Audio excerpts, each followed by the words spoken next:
नमस्कार. देशोन्नती संपादकीयमध्ये मी ऐश्वर्या शिंदे आपलं स्वागत करते. विधानसभा निवडणुकीच्या अनपेक्षित निकालानंतर राज्याच्या राजकारणात बऱ्याच उलथापालथी होण्याची शक्यता वर्तवली जात होती. सध्या तरी तसे काही होताना दिसत नसले तरी येत्या वर्ष 6 महिन्यात बरेच काही होण्याची शक्यता नाकारता येत नाही. विधानसभा निवडणुकीत आणि त्याही आधी लोकसभा निवडणुकीत शिवसेनेच्या शिंदे गटाची कामगिरी चांगली म्हणावी अशीच राहिली. यामागे मुख्य कारण अर्थातच उद्धव ठाकरेंनी हिंदुत्ववादी भूमिका बाजूला सारून काँग्रेस राष्ट्रवादी काँग्रेस सोबत केलेली सलगी शिवसेनेच्या मतदारांना रुचली नाही हेच होते. लोकसभा निवडणुकीत उद्धव ठाकरे गटानेही चांगली कामगिरी केली, परंतु ठाकरे गटाच्या उमेदवारांना मुस्लिम दलितांची मते मोठ्या प्रमाणात मिळाली होती. शिवसेनेचा मूळ मतदार बऱ्यापैकी एकनाथ शिंदेंच्या बाजूला राहिला.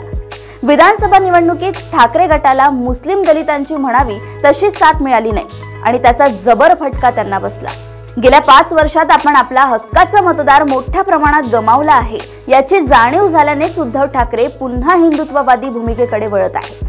एवढेच नव्हे तर शक्य झाल्यास पुन्हा भाजप सोबत संधी करण्याचाही प्रयत्न या गटाकडून सुरू आहे. ठाकरे गटाच्या या हालचालीने शिंदे गटात अस्वस्थता पसरल्याचं दिसतंय. त्यामुळेच शिंदे गटाचे नेते आणि स्वतः एकनाथ शिंदे भूतकाळात उद्धव ठाकरे, मोदी, शहा, फडणवीसांबद्दल काय काय बोलले हे वारंवार उगाळतायत. मोदी शहांचा भाजप कोरडा व्यवहारवादी आहे, जो अधिक उपयुक्त त्याला जवळ करायचे आणि ज्याची गरज संपली त्याला खड्यासारखे बाजूला करायचे ही त्यांची स्पष्ट नीती आहे आणि त्याचाच धसका शिंदे गटाने घेतल्याचं दिसतंय.